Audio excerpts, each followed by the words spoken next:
하나님 말씀은 마태복음 5장 38절로 48절 말씀입니다. 또 눈은 눈으로 이는 이로 갚으라 하였다는 것을 너희가 들었으나 나는 너희에게 이르노니 악한 자를 대적하지 말라. 누구든지 내 오른뺨을 치거든 왼편도 돌려대며 또 너를 고발하여 속옷을 가지고자 하는 자에게 겉옷까지도 가지게 하며 또 누구든지 너로 억지로 올 일을 가게 하거든 그 사람과 심리를 동행하고 내게 구하는 자에게 주며 내게 꾸고자 하는 자에게 거절하지 말라. 또 내 이웃을 사랑하고 내 원수를 미워하라 하였다는 것을 너희가 들었으나 나는 너희에게 이르노니 너희 원수를 사랑하며 너희를 박해하는 자를 위하여 기도하라. 이같이 한즉 하늘에 계신 너희 아버지의 아들이 되리니 이는 하나님이 그 해를 악인과 선인에게 비추시며 비를 의로운 자와 불의한 자에게 내려주심이라. 너희가 너희를 사랑하는 자를 사랑하면 무슨 상이 있으리요? 세리도 이같이 아니하느냐? 또 너희가 너희 형제에게만 문난하면 남보다 더하는 것이 무엇이냐? 이방인들도 이같이 아니하느냐? 그러므로 하늘에 계신 너희 아버지의 온전하심과 같이 너희도 온전하라. 아멘. 일반적으로 사람들은 살면서 그리 큰 것을 기대하지 않습니다. 평범한 사람들이 삶을 살아갈 때는 그저 남에게 피해를 입히지 않고 나 또한 피해를 입지 않고 그저 평범하게 살기를 원할 뿐입니다. 이것보다 조금 더 원한다면 나보다 어려운 사람들에게 내가 가진 것을 조금씩 나눠주면서 살기를 바랄 뿐입니다. 그런데 세상은 이러한 평범한 바램조차 허락해 주지 않고 서로 뺏고 빼앗기며 또 속고 속이면서 서로에게 미움과 원한으로 가득 찬 삶을 살고 있습니다. 따지고 보면 사람들은 아무도 가해자는 없는 것 같습니다. 모두 다 피해자예요. 그래서 그 상처를 안고 또 많은 피해의식을 갖고 살고 있는 것이 사람들의 현실적인 모습입니다.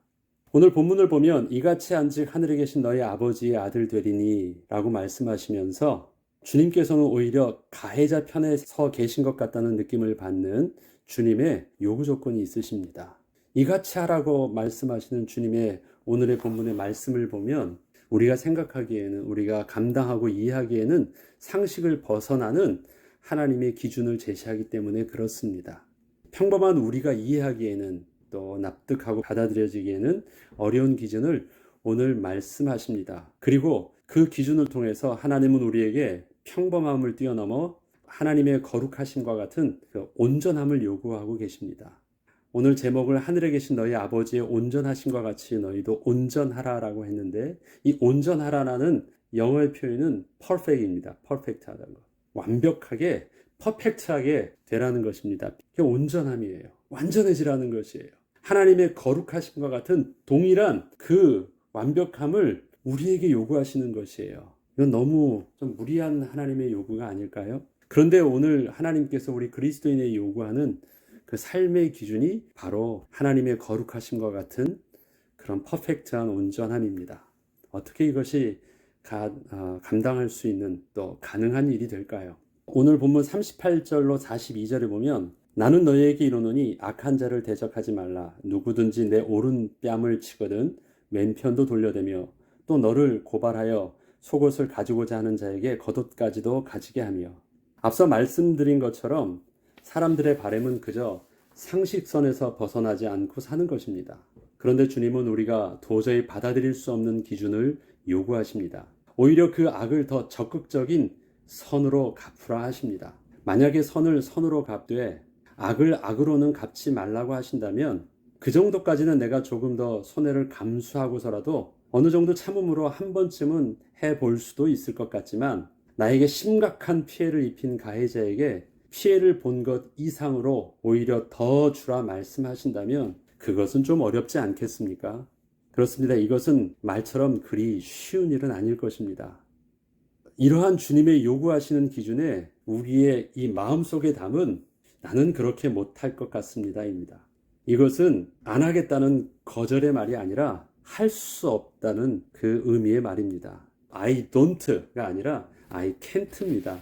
감히 하나님 말씀을 거역하겠다라는 것이 아니라 순종하고 싶어도 나의 수준과 능력으로 그것은 불가능한 것입니다. 그래서 쓰는 것이 I can't입니다. 이렇듯 하나님의 구원의 기준은 우리에게 너무 높아 보입니다. 그런데 45절에 보면 나는 너희에게 이르노니 너희 원수를 사랑하며 너희를 박해하는 자를 위하여 기도하라. 이같이 한즉 하늘에 계신 너희 아버지의 아들이 되리니 이는 하나님이 그 해를 악인과 선인에게 비추시며 비를 의로운 자와 불의한 자에게 내려주심이라. 앞서 주님께서 말씀하신 것처럼 주님의 말씀에 당황스러워하는 우리에게 주님은 그렇게 해야 하나님의 자녀가 될 수 있다고 말씀을 하십니다. 주님은 그 이유를 이는 하나님이 그 해를 악인과 선인에게 비추시며 비를 의로운 자와 불의한 자에게 이 동일하게 내려주시는 이유를 들어서 또 우리에게 하늘에 계신 너의 아버지의 아들 되는 기준을 말씀하십니다. 악인과 선인, 가해자와 피해자를 구분하고 있는 우리의 기준과는 다르게 하나님께서는 세상 사람 모두에게 동일한 은혜를 베풀고 있다고 말씀을 해주십니다. 나는 분명 저들과는 다른 의로운 모습으로 세상을 하나님께 고발하고 있는데 하나님께서는 세상과 우리를 다르지 않은 은혜로 베풀고 계십니다. 이것은 세상과 우리가 똑같이 하나님의 은혜가 필요한 자들이라는 것입니다. 내가 옳다 하는 그 기준을 하나님 앞에서 차별적인 나의 의로움으로 내세우지 말라고 하십니다. 우리는 열심을 다해 세상과 나는 다르다고 하나님께 어필하고 있지만 자기 스스로는 거룩하신 하나님 앞으로 나아갈 수 없는 죄인이란 사실은 서로 다르지 않습니다.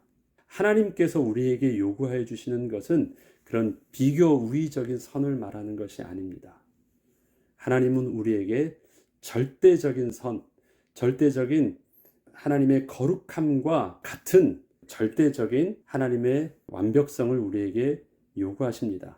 착한 죄인과 악한 죄인은 분명 겉으로 보면 서로 다른 모습으로 보여집니다. 그런데 중요한 것은 그 본질이 착하고 악하다고 하는 그 앞에 말하고 있는 그 형용사에 있지 않고 죄인이라는 그 공통의 그 명사에 있음을 명심해야 됩니다. 착한 죄인과 악한 죄인 하면 착하다에 강조를 줄 필요 없죠. 착해도 마음 착한 죄인이고 악한 죄인입니다. 하나님이 보시는 것은 그 본질된 명사를 보는 것입니다. 사람의 본질은 뭔가 우리가 치장하고 있는 껍데기에 있지 아니하고 그의 본질에 있습니다. 예수님은 다른 사람보다 율법을 조금 더 잘 지킴으로 자기의 의로움을 드러내 보이려는 저 유대인들을 향하여 전혀 다른 수준인 하나님의 거룩함을 그 기준으로 보여주신 것입니다. 너희가 너희를 사랑하는 자를 사랑하면 무슨 상이 있으리요? 세리도 이같이 아니하느냐? 또 너희가 형제에게 무난하면 남보다 더하는 것이 무엇이냐? 이방인들도 이같이 아니하느냐? 하나님의 자녀가 된다는 것은 세상에서 사람들도 인정하는 그러한 도덕적이고 종교적인 사람이 되는 것이 아닙니다. 하나님의 거룩하심과 같이 세상과는 구별된 거룩한 하나님의 백성이 되는 것입니다. 그렇다면 종교적인 사람이 되는 것과 거룩한 사람이 되는 것은 어떤 차이가 있을까요? 우리는 유대인의 모습은 하나님의 거룩한 백성처럼 산다고 하지만 유대인의 삶의 모습은 그 본질적인 하나님의 거룩한 백성의 모습이 아니라 종교적인 사람이었습니다. 그러나 하나님께서 우리에게 요구하시는 것은 그 종교적인 율법적인 어떤 그 기준에 맞는 사람이 되라고 말하는 것이 아니라 하나님의 본질인 그 거룩함을 만족시키는 그런 온전한 자가 되라고 하시는 것입니다. 예수님께서 이 땅에 사람의 몸으로 오신 것은 세상에 또 다른 가르침을 주러 오신 것이 아니셨습니다. 로마서 3장 23절에는 모든 사람이 죄를 범하였음에 하나님의 영광에 이르지 못하더니라고 말씀하고 계십니다. 예수님께서는 죄로 인하여 하나님을 떠난 우리를 거룩한 하나님 백성으로 다시 회복시켜 주시기 위해서 오셨습니다. 히브리서 5장 7절로 8절 말씀에는 그가 아들이시면서도 받으신 고난으로 순종함을 배워서 온전하게 되셨은즉 자기에게 순종하는 모든 자에게 영원한 구원의 근원이 되셨다라고 말씀하십니다. 예수님이 온전하게 되셨대요. 그런데 예수님은 그 온전하게 되시는 그 비밀들을 순종함을 배워서 온전하게 되셨대요. 그리고 우리들에게도 온전하게 되는 비밀로 예수님이 순종하셨던 순종의 비밀을 우리들도 배우고 닮으라고 말씀하시는 것입니다. 그렇다면 예수님의 순종은 육신의 의지로 할 수 있는 순종이 아니셨습니다. 예수님은 이 땅에 하나님의 온전한 의를 이루시기 위해서 당신의 모든 전인격을 성령 하나님께 맡기고 도우심을 구하셨습니다. 예수님께서는 성령의 도우심으로 오늘 본문에 도저히 불가능한 그 사랑의 요구를 십자가에서 온전히 이루어 주셨습니다. 우리가 예수님의 순종을 본받는 길은 성령이 함께 하심으로 그 온전하심을 이루신 예수님을 우리의 주인으로 모시는 것입니다. 우리가 마음에 다짐을 하고 노력을 하면 그렇게 되는 것이 아닙니다. 예수님의 십자가의 죽으심의 순종은 육신의 인격을 뛰어넘는 성령 하나님의 도우심의 비밀이 있었습니다. 예수님은 참 하나님이셨지만 육신의 몸으로 이 땅에 오셨을 때는 육신의 몸에 제한받으시는 모습으로 이 땅에서 사셨습니다. 이 땅에 오셔서 그리스도가 되기 위해서, 우리를 구원할 대속주가 되기 위해서는 우리와 동일한 사람의 모습을 입으셔야 됐기 때문에 참 하나님이셨지만 사람의 몸에 그대로 제한받으신 몸으로 오셨습니다.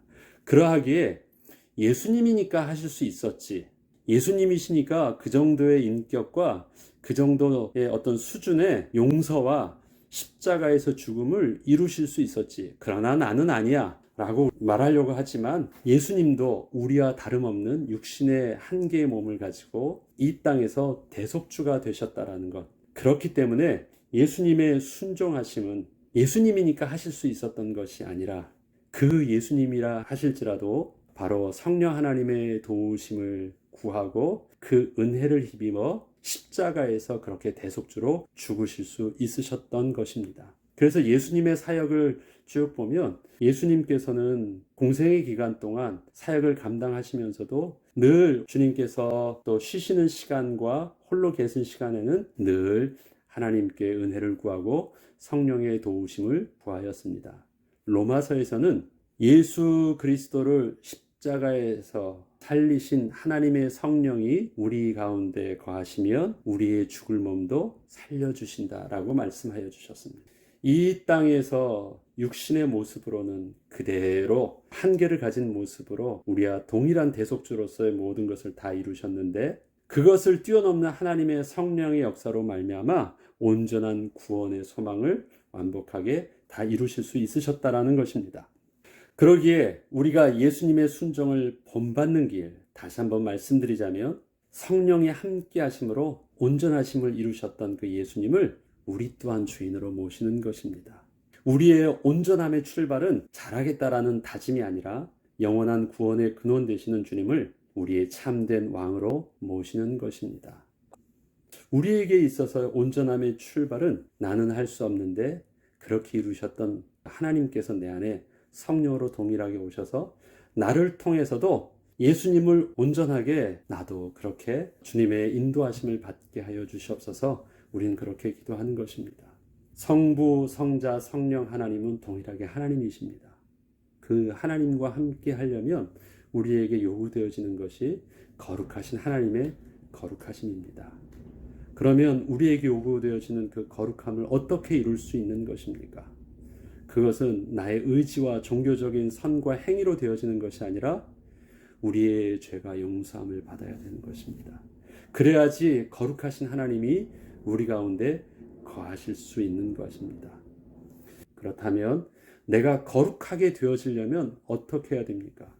그것이 바로 이미 나를 위해서 십자가에 대속하여 죽으신 그 예수 그리스도를 믿음으로 내가 고백하고 시인하는 것입니다. 그리고 그 시인하고 내가 그 주님을 나의 구주로 영접하는 것입니다. 그렇게 십자가에 죽으셔서 영원한 우리의 구원의 소망 되신 예수 그리스도를 나의 왕으로 온전히 모시는 것입니다. 거룩하지 않은 자가 예수님을 모시면 거룩하게 되는 것이 아니에요. 하나님이 어떻게 거룩하지 않은 우리에게 오실 수 있어요? 그것이 아니잖아요. 어떻게 하나님이 우리에게 오셔서 우리에게 좌정하셔서 우리를 통해서 하나님의 온전한 거룩하신 일들을 이루실 수 있을까요?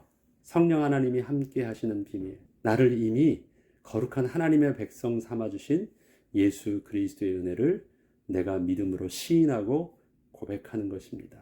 그리고 정직하게 내가 주님을 영접하는 것입니다. 말씀을 정리하겠습니다. 하늘에 계신 너희 아버지의 온전하심과 같이 너희도 온전하라 라고 말씀하실 때 우리의 수준으로는 그것은 우리와 거리가 먼 것처럼 보였지만 주님은 우리에게 그것을 요구하실 때요, 우리들도 그렇게 될 수 있다라는 자신감을 가지고 하신 말씀이에요.